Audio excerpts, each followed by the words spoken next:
Hello and welcome to the Rhythm Changes podcast. I'm your host, Will Chernoff, and this episode is sponsored by 12th Street Sound. That's the studio of Anthony Senarini, who's a good friend of mine and also based here in my home city of New Westminster. He's got a studio that's about a 10-minute walk from my house that I've really enjoyed going to craft my own story as an artist. You should definitely work with him too to get going on your new music projects this year. We're halfway through this year, so there's a good chance you're already getting into something. So if you need to record some new tracks in a studio that sounds great with an engineer who's got great ears, if you need to get your music mixed, if you need to work on a demo and produce it all the way from that stage to the end product, Anthony's your guy. You can also shoot videos session style in his studio at 12th Street Sound. All his services are of great value, and I highly recommend you work with him to get your music done this year. So go to 12thstreet.ca, that's 12thst.ca/booking to inquire with Anthony today. 12thstreet.ca/booking. Tell Anthony that the RCP sent you. Also, this was not planned when my guest and I recorded our episode here, but since we made this episode, we have decided that this year we're going to make a new podcast together. So that's a whole new show in a whole new feed, and that it's going to be called Jazz Office Hours. I can't tell you too much more about that because we're still working on it, but this show is going to involve your participation as a jazz fan, a learner, or a participant in the Canadian jazz community. It's going to be a show where you can learn from mistakes that we've already made. You can learn about challenges ahead of time. And we want to make a show that's accessible to non-professionals, anybody who participates in the jazz community, so you can see how it works. No softballs, no BS, and not just Vancouver. So we're working on this at jazzofficehours.com, or you can search for Jazz Office Hours and find the feed with just the trailer that I've made right now. So once again, if you want to check out this new podcast that we're working on, visit jazzofficehours.com. There's always been skin in the game for me. The point is that I do care and I do try. And sometimes I miss the mark. Have I been perfect? Not even close. But I'm more open now than I was back then, without question. Happy Wednesday, and coming to you from New Westminster, BC, it's the Rhythm Changes podcast, the only weekly interview podcast about jazz and creative music in Canada. On this show, I bring you my favorite kind of conversations from the working world of music, where we get to hang with an artist and figure out what they're all about. Today, I have somebody who probably doesn't need any introduction in the Vancouver jazz scene. It's definitely an honor to have him on the show, but this being the show, I'll give you an intro for him anyway. That's up next.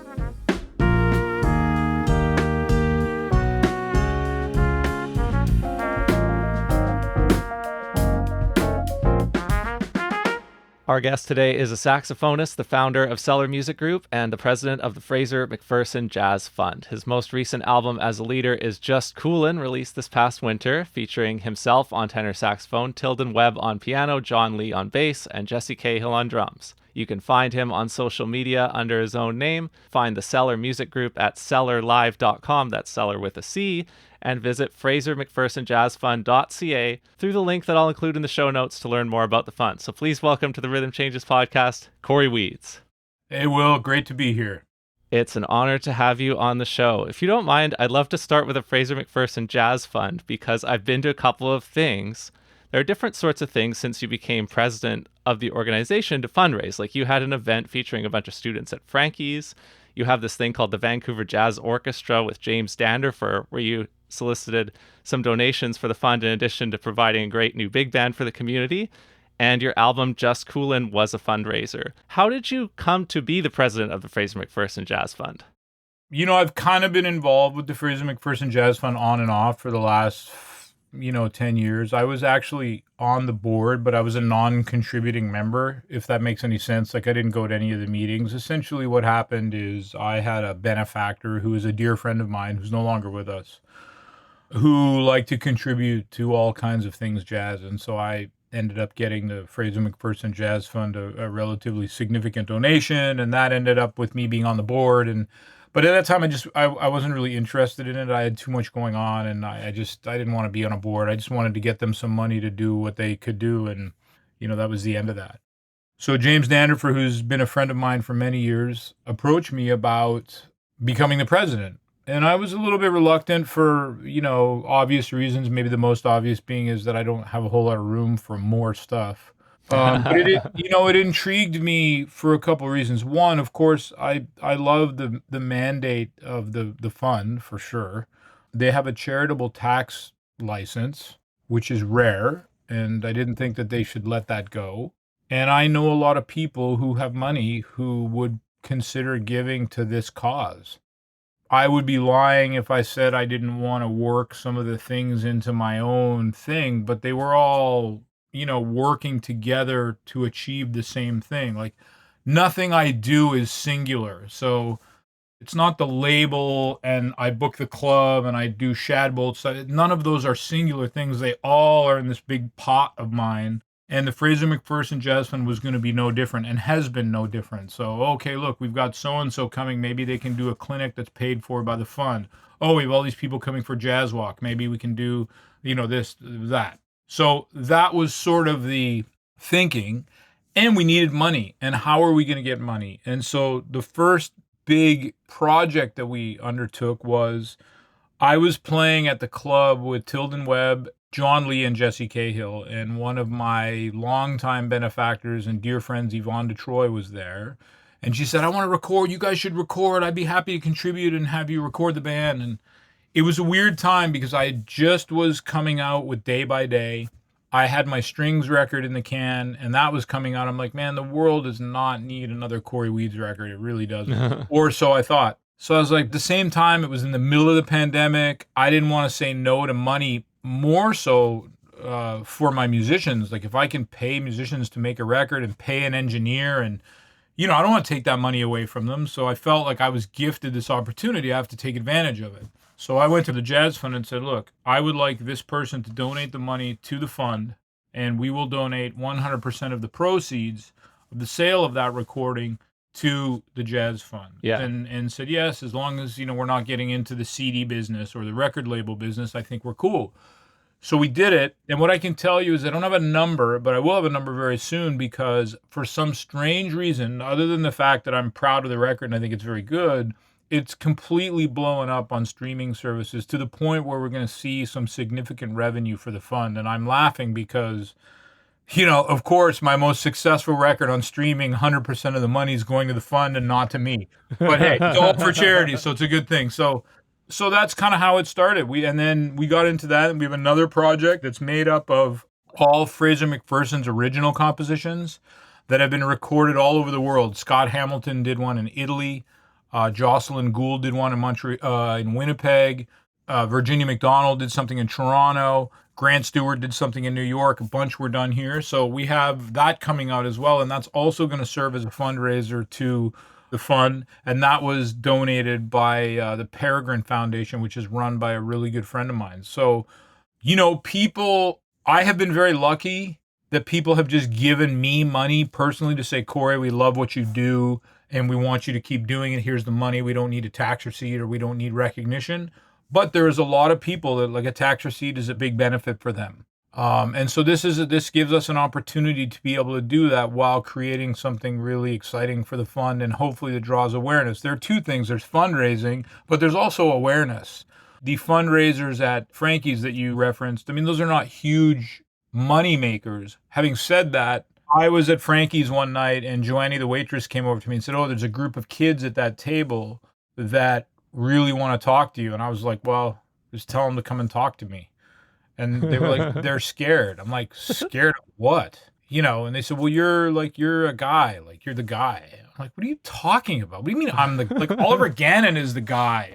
And it dawned on me right in that moment. I'm like, I've crossed over into that realm of people, and I say this carefully, but people looking up to me and going, hey, like I could be that, or I want to do that, or Cory can help me, and it was very, I'm so insecure about my own stuff and worried so much about revering my heroes, like the Oliver Gannons and the Bill Coons and even people a little bit older than me, like Steve Collestad or like people that I respect. The age doesn't matter, but people that it never occurred to me that there'd be a faction of young people looking up to me.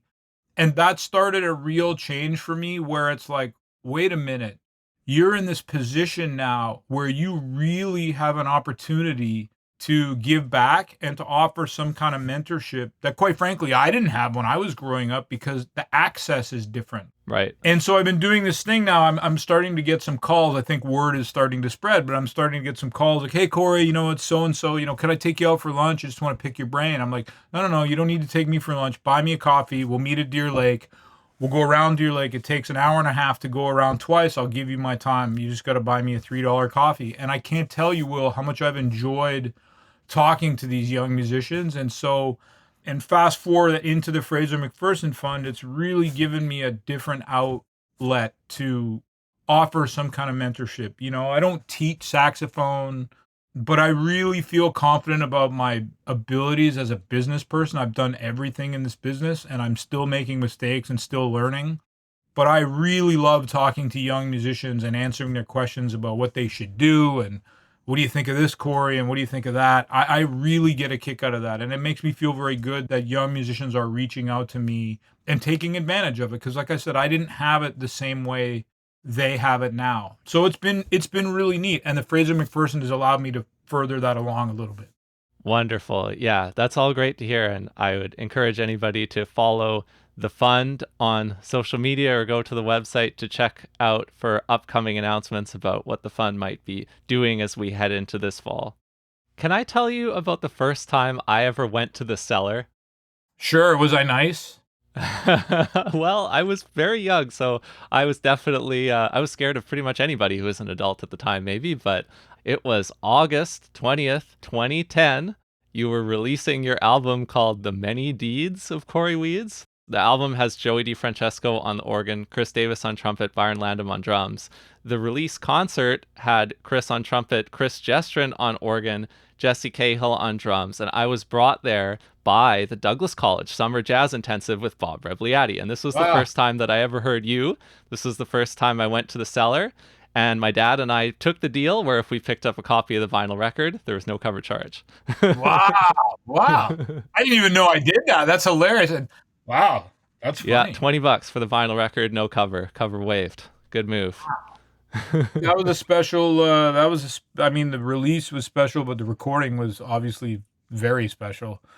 Yeah. Wow. So I wasn't really here then. Like I was still a high school student and I was just coming up, right? But you've got different eras. So this is like, if you just zoom out and look back at where you were at in that kind of time period, early 2010s, 2010, this is like Facebook is kind of just getting off and not sure where you were at personally. So what's it been like for you if you just look at now versus then in broad strokes?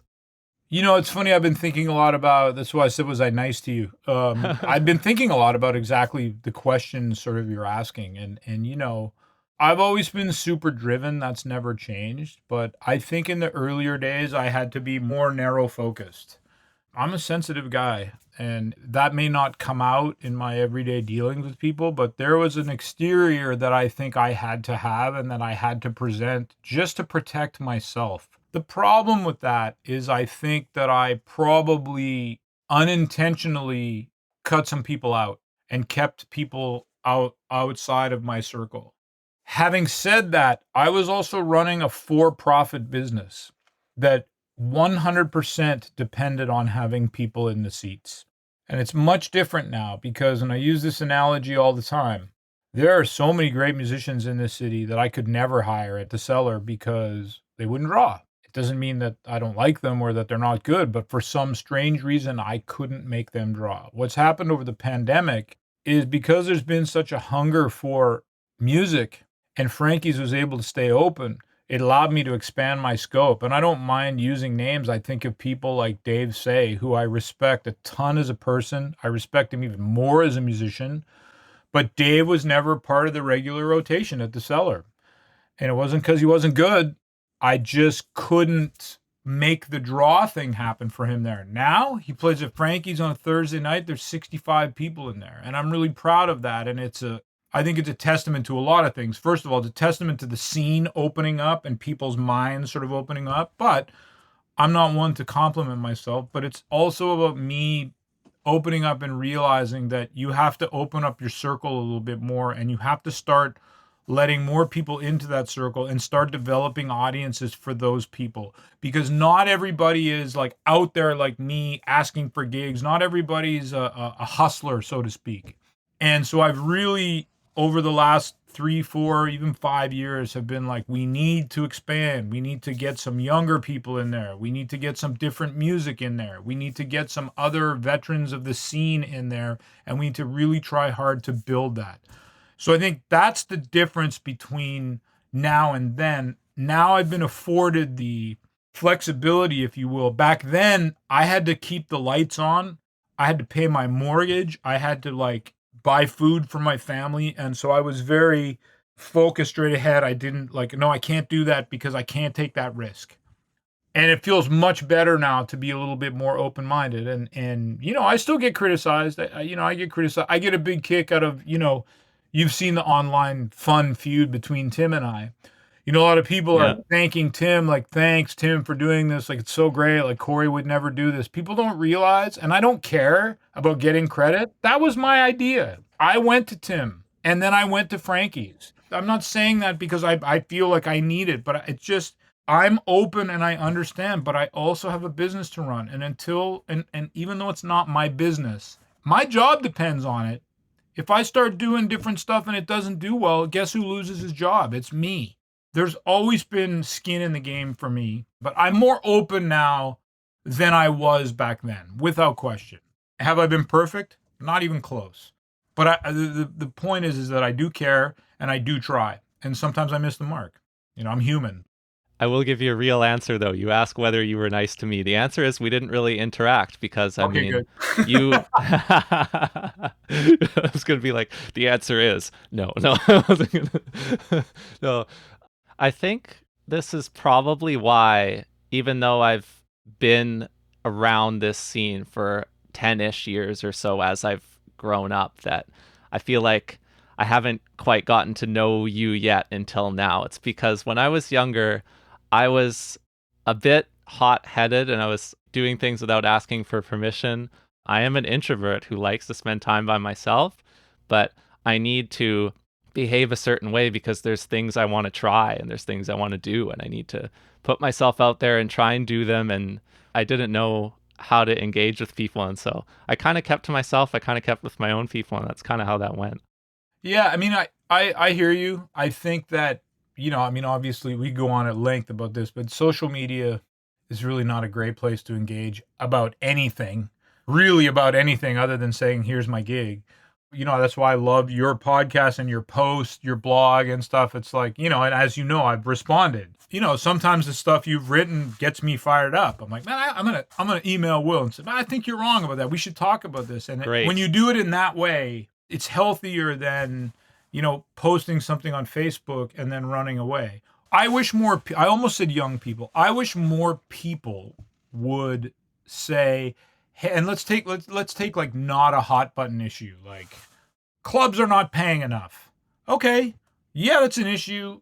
Why don't we call Cory and see if we can all meet down at Frankie's, and let's get some 10 people together and let's have an open dialogue about this, about how we can change it and what we can do and what's Cory's opinion. But that never happens. It's a Facebook thing. It starts off as a fight, and as soon as you impart any kind of wisdom, the post shuts down, because I don't think that those people want wisdom. They want the fight. I can't do it. I've tried to engage and I can't. So if you can get people together and have like a good conversation about something, I really think that's missing today. That needs to be, as each year goes on, we get more and more to each his own. What's the word I'm looking for? Isolated. Like, we're all just fighting. Screw everybody else. I just got to go for me, instead of saying, you know what? Let's get a whole bunch of people in a room, but let's not do it on social media. Let's get in a room. Let's have a drink. Let's fight it out and shake hands after and see if we can move forward. That's really important to me. As far as spearheading that, I don't have time and I don't have the energy. Here's a perfect example of one of those that I am dying to see. The complaint: streaming doesn't pay. Streaming is bad for artists. Yeah. Now, the solution in person: how can we get together and organize to figure out what to do about this reality, because as you and I both know, it is a reality.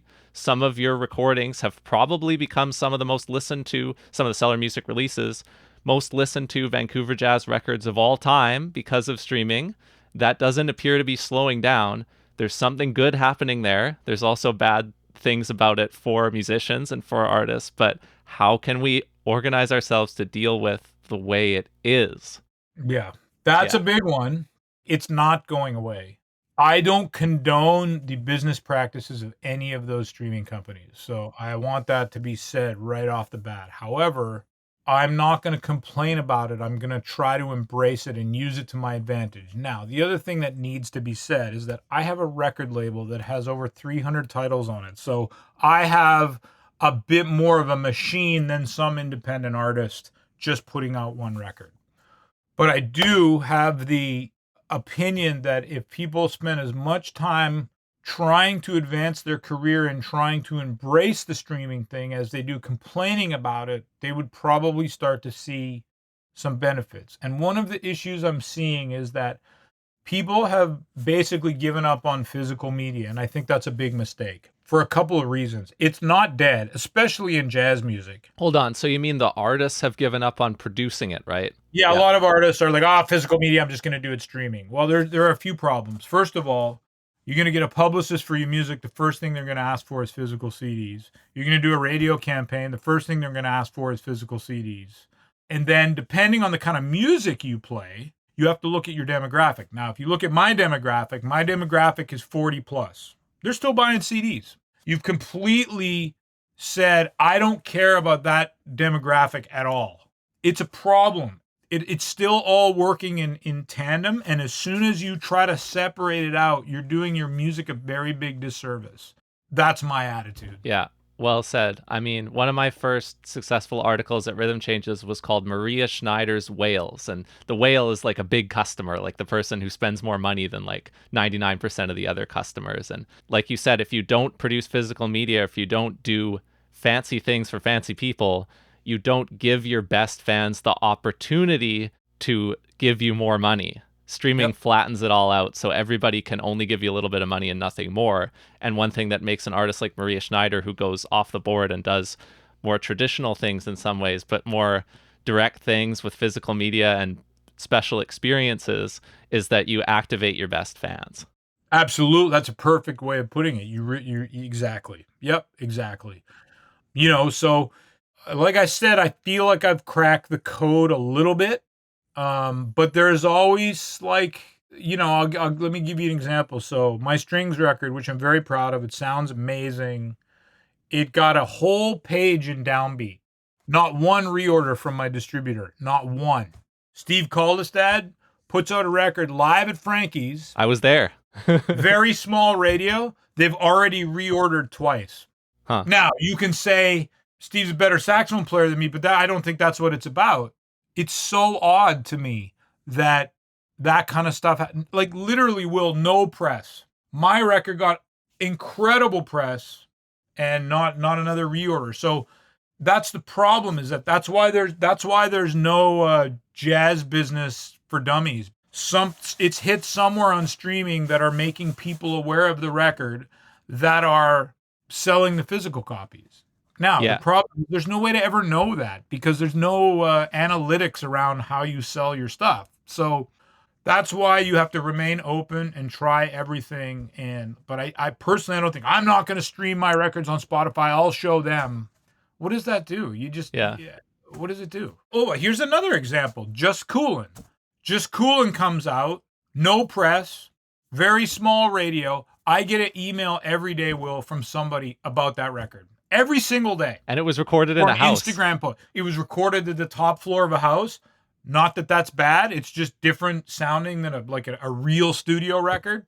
Every single day. I'm like, what? Like, what is why? Like, where and how? Like, it's just, I find it so fascinating. Yeah. My digital distributor, they deal with people way more famous than me, and they said, we've never had a record hit like this. It's every playlist that's possible to get on, it's on. I think it's still number one on Coffee Table Jazz, and it's We Three, which is not even the strongest track on the record. But No. that's the one they like, and that's the one that plays. I'm like, oh my God, this is insane. So it's fun, and I can be fun about it because I'm not just one guy like putting all this money into one record, hoping that, it's just, I just throw stuff out there and it's like, okay, great. It did well. It didn't do well. Like, whatever. But I find the whole thing very fascinating. Very fascinating. Yeah. My favorite track on Just Coolin is Vendetta, but of course I'm biased because that's a Rhythm Changes tune. Oh, right. Of course. Of course. Yeah, of course. Did you watch my live stream from the festival last year where I folded on that after Tim burned me? I did not. Yeah, I fell apart. And Tim burned me the best I've ever been burned. And I came out, we started with that tune, and I had to stop the band and start again. I was like, oh my God, it was awesome. Yeah. So this has been so much fun. I've already written in my draft post that this is Cory Weeds joining us for the first time, because I have no doubt that we're gonna do this again at some point when there's more stuff to talk about. But okay, yeah, I'm totally down with it. And I love too that you're doing the gig list now, and that, and we got, yeah, it's cool. I like what's happening in the non-musician community, like with the media and getting some stuff together. And I think it's really cool. I think we can use that to kind of like, take off into some other really cool, impactful and meaningful things. So yeah. I've got cool. one more fun question that puts you a little bit on the spot if you want, and then we can wrap if you're down. Yep. What's something that you want to do before you're 50? Ooh, something I want to do before I'm 50. Wow. I'd like to come up with a sexy answer.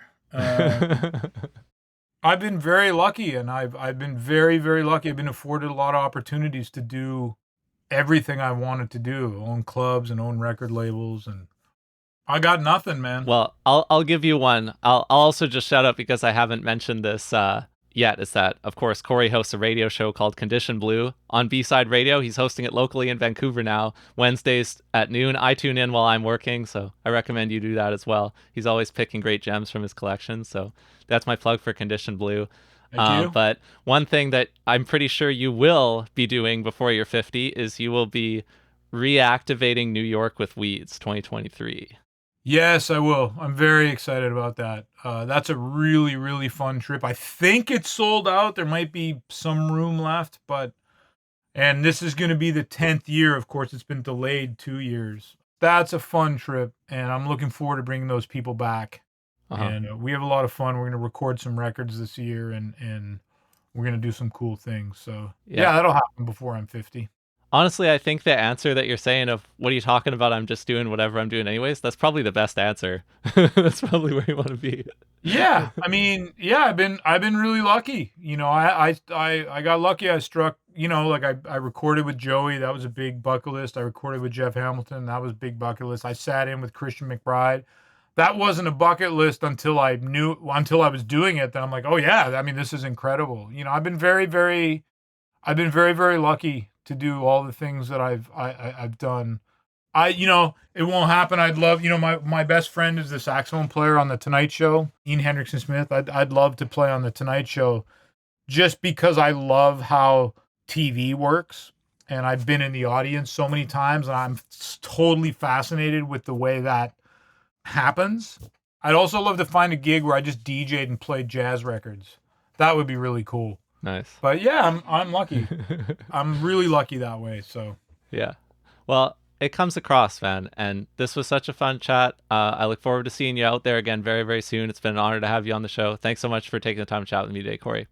Thank you, Will. And yeah, and I appreciate your work too. I really look forward to the posts, and yeah, it's cool. It's cool when you ignite something inside me. Like, usually I'm reading it in the morning when I'm walking the dog. I'm like, I wish I had his phone number. I'd call him right now. So what are you talking about? But it's all it's all healthy. It's good. It just, when you have thought-provoking things, it's very cool. You got it. And thanks so much for your support. Yeah, man.